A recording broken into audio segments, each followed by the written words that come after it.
अब कभी नहीं छूटेंगे आपके फेवरेट टीवी शोज ZEE5 के साथ बिल्कुल फ्री। माँ आ गई, माँ को पता होगा। क्या पता होगा? बड़ी इमाम और बड़ी दादी हमें कहानी सुना रही थी कृष्ण जी की जन्म की, पर बड़ी इमाम को आगे की कहानी याद ही नहीं आ रही। पर आपको पता होगा, आप बताओ ना, कंस ने पूतना के बाद किस राक्षस को भेजा था श्री कृष्ण के पास?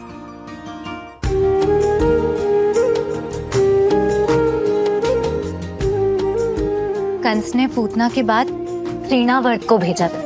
और पता है, वो ना ऐसा राक्षस था जो बहुत तेज तूफान लाता था। उसके बाद में उसने ये सोचा कि कान्हा तो इतने छोटे हैं, वो तो उसका कुछ बिगाड़ ही नहीं पाएंगे, और वो इतनी तेज तूफान लाएगा कि छोटे कान्हा ना उस तूफान में उड़ जाएंगे। लेकिन पता है कान्हा जी ने क्या किया?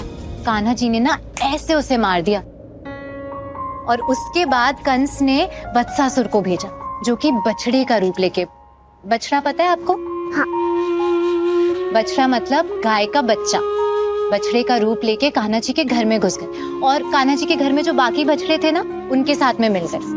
और फिर पर छोटे से कान्हा ने तो उसे भी बचा लिया होगा और फिर से मार दिया होगा। हाँ।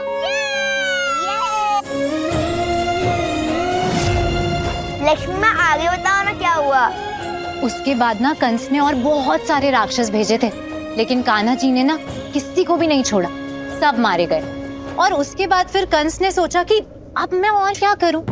तो उसने ना एक प्लान बनाया कि बहाने से कृष्ण जी को मथुरा में बुला लेते हैं और फिर उन्हें अपने जाल में फंसा के कान्हा जी को वहीं मार देंगे। लेकिन कान्हा जी तो बहुत ताकतवर थे, सुपरमैन की जैसे। हाँ, सुपरमैन के जैसे। सुपरमैन नहीं, वो भगवान थे। लेकिन उस वक्त कंस को उनकी ताकत का अंदाजा ही नहीं था।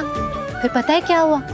कृष्ण जी मथुरा में गए और उन्होंने कंस के सारे लोगों को हराकर कंस को मार दिया, और अपने माता पिता को भी कंस की कैद से आजाद कर दिया।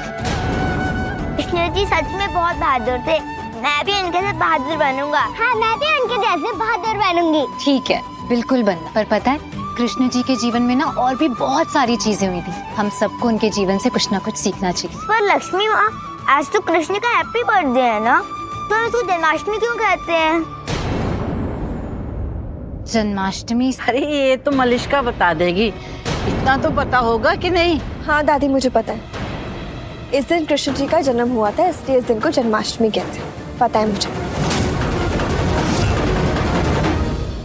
लक्ष्मी पुत्र, तू बता।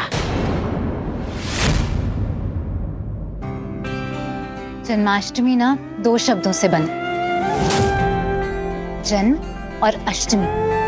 जन्म का मतलब क्या होता है? बर्थ। और अष्टमी का मतलब 8। ऐसी धार्मिक मान्यता है कि भाद्रपद के महीने में, यानी कि अगस्त सितंबर में, कृष्ण पक्ष के 8वें दिन पे कृष्ण जी का जन्म हुआ था। और वो वासुदेव जी और देवकी माँ की 8वीं संतान थी, और विष्णु जी के 8वें अवतार थे। इसीलिए इस दिन को जन्माष्टमी कहा जाता है, और इस दिन को हम त्योहार के रूप में मनाते हैं।